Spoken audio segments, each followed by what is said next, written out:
In this video, we will be covering the passing game. We will discuss legal and illegal forward passes, backward passes, and eligibility of receivers. To start, we're going to define a few terms that we come across in the passing game. A forward pass is defined as a pass that's initial direction is towards the opponent's goal line. This type of pass ends when the ball is caught, touches the ground, or is out of bounds. A backward pass is thrown either parallel to the opponent's goal line or towards the passer's own goal line. A backwards pass can end when it's either caught, recovered, or goes out of bounds. The biggest difference between the two is that a backwards pass is still live if it hits the ground in bounds. Officials need to make sure that they're all on the same page when it comes to forward and backwards passes. A backwards pass behind the neutral zone should be signaled by a backwards punch. As a referee, it's my preference to take charge of any passes going away from me, while any passes coming towards me I leave to the wing on that side to determine. If it is forward and hits the ground, we need to make sure that we signal for an incomplete pass. Starting in the 2025 season, we also need to make sure we are marking the spots where a backwards pass that hits the ground originates from. This is in case the ball somehow ends up going out of bounds beyond the spot where the pass was thrown. A catch is when a player establishes possession of a loose ball that is in flight and first contacting the ground in bounds while maintaining possession, or when they establish possession of the ball in the air and are carried out of bounds backwards by an opponent, thus having their forward progress stopped. We will discuss the details of catches shortly. Occasionally, a loose ball can come into possession of two opponents at the same time. In order for this to happen, both players must be in bounds. When this occurs, Team A will retain possession and the play becomes dead at the spot. We need to make sure in these instances that both players maintain possession going through contact with the ground. Another aspect of the passing game we need to keep in mind is batting. A forward pass can be batted by any eligible receiver in any direction. A backwards pass in flight can be batted any direction by Team B, but cannot be batted forward by Team A. However, once the ball hits the ground, it's considered a fumble and may not be legally batted by any player. We also need to make sure we know the difference between a muffed and batted ball. A player who unsuccessfully tries to pick up a loose ball has muffed it and cannot be penalized for batting. Batting is an intentional act. For example, if Team A is backed up near their own end zone and fumbles the ball, a Team A player might bat the ball away from a Team B player who might be close to recovering the ball and able to score. In order for a forward pass to be legal, there are a few criteria that have to be met. First, the throw must take place during a scrimmage down by Team A. Second, it has to take place before a change of possession. Finally, the passer must have both feet in or behind the neutral zone when the pass is released. However, his arm or body can be beyond it. With this in mind, there are some situations in which things can be a little more complicated, but a forward pass can still be thrown legally. One is if a runner goes beyond the neutral zone, but then returns behind it. He is still able to throw a legal forward pass so long as both of his feet are in or behind the neutral zone when the pass is thrown. The second would be a runner who takes the ball beyond the neutral zone and then throws it backwards to another player who is behind the neutral zone, at which point a forward pass can still be thrown. This is typically known as the flea flicker.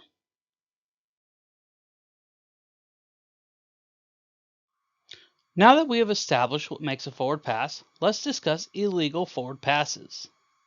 First is the ball being thrown beyond the neutral zone.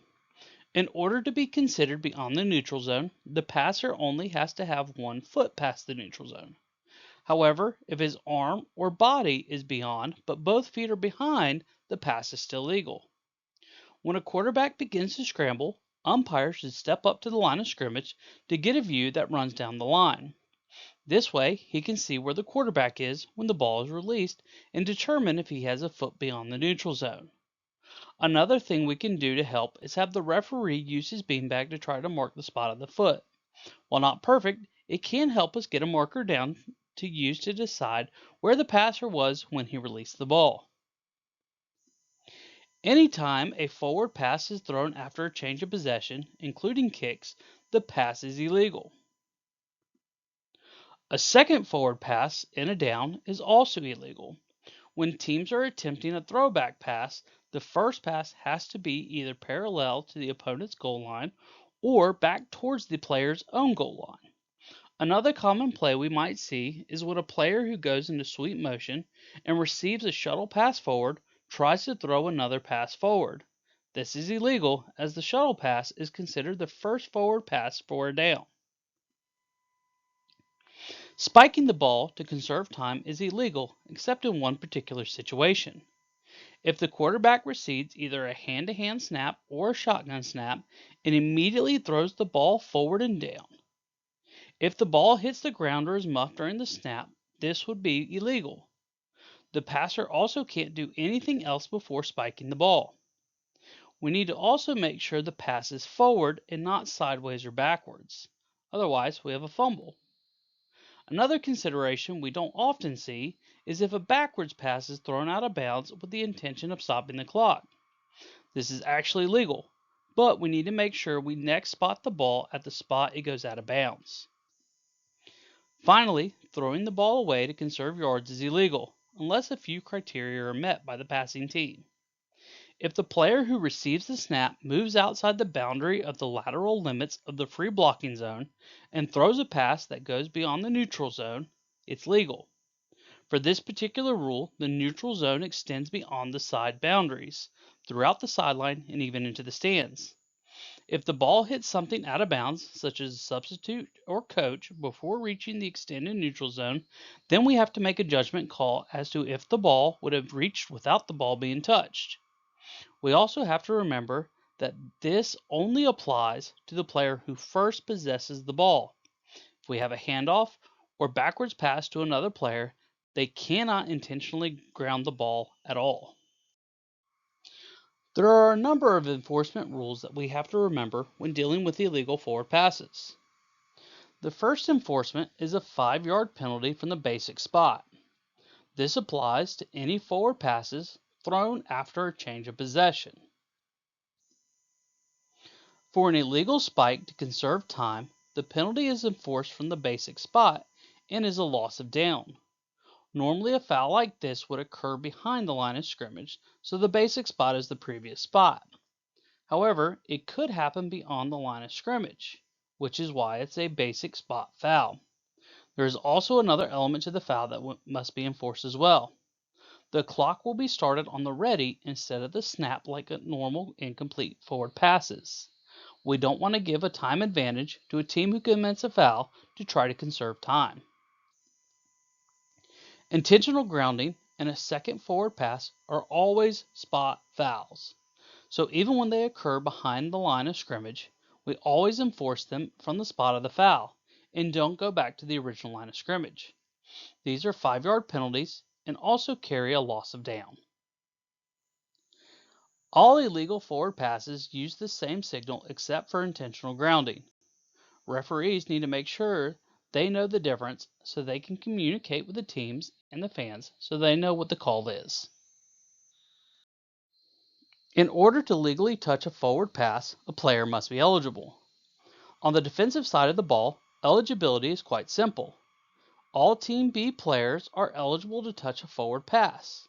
They also have the same rights to a loose ball as an eligible offensive player.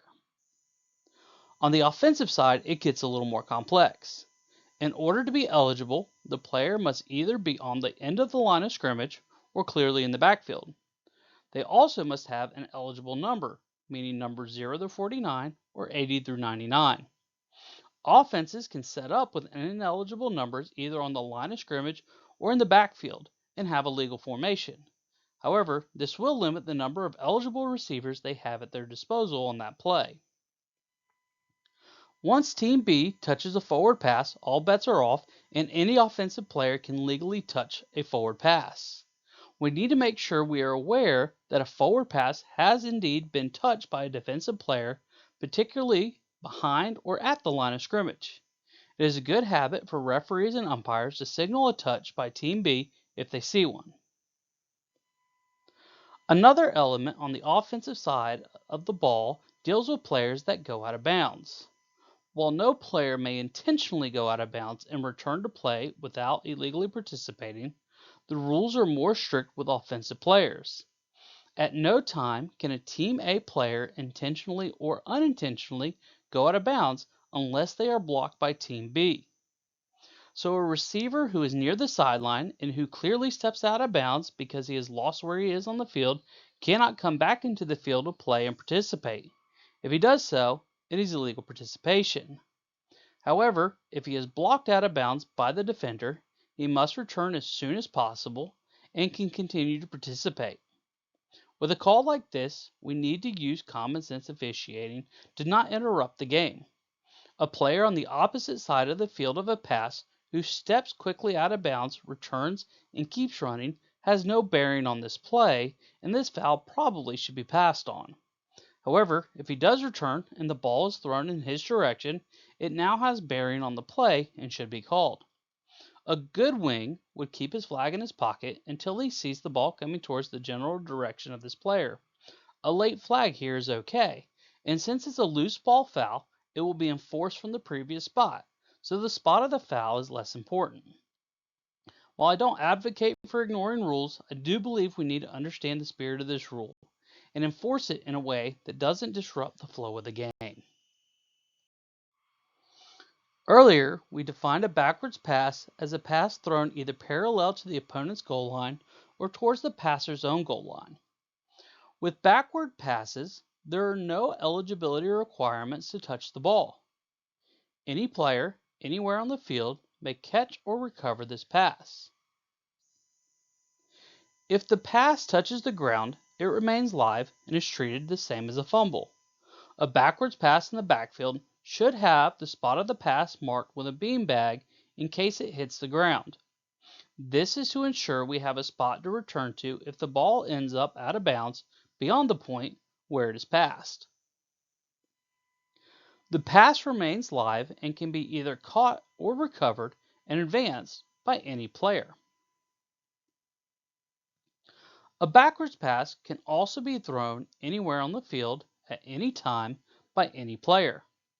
We need to be especially alert to this when games are close and teams might be trying something out of the ordinary to score. We have seen this situation on kick returns with only seconds to go, where the team begins throwing backwards passes to try to score. Watch for the passes to be parallel or backwards, and if not, we should be ready for an illegal forward pass. An illegal forward pass that hits the ground is incomplete. Be sure that if you do kill this, the pass can be seen forward by everyone in the stadium. Finally, a pass in flight cannot be batted towards the opponent's goal line by the passing team, no matter what. And once the ball hits the ground, it cannot be legally batted at all. As mentioned in previous videos, there is a lot of gray area when making judgment calls. Our goal is to get them all right, but on the really tight ones that we aren't confident in, we want to make the best call to let the players determine the outcome. Here are a couple of philosophies to take when we're in doubt over certain calls. First, if we are questioning if the passer has intentionally grounded a pass, we want to give the passer the benefit of the doubt. First, if he is borderline of getting outside the free blocking zone, we should say that he has reached that mark. A good rule of thumb for measuring this is if the quarterback takes 3 lateral steps, he has made it outside of the boundary. Second, if we aren't confident that the ball has reached the neutral zone or not, we should consider it to have made it. A lot of times, when a passer is under heavy pressure and being contacted while throwing, the ball can do crazy things. If the arm is moving forward at all and the ball is knocked out, we should call it incomplete. Next, if the passer is close to the neutral zone when he passes the ball forward, we should consider him to still be behind the neutral zone when we aren't 100% sure. When dealing with forward and backwards passes, we want to give the offense as much credit as possible for following the rules. If the pass is well behind the neutral zone and close to being parallel, we should say that the ball is forward in case it hits the ground and rule it an incomplete pass rather than a fumble. The opposite should be said if we are beyond the neutral zone. We should say that the pass is backwards and allow the play to continue as a legal backwards pass or fumble should it hit the ground.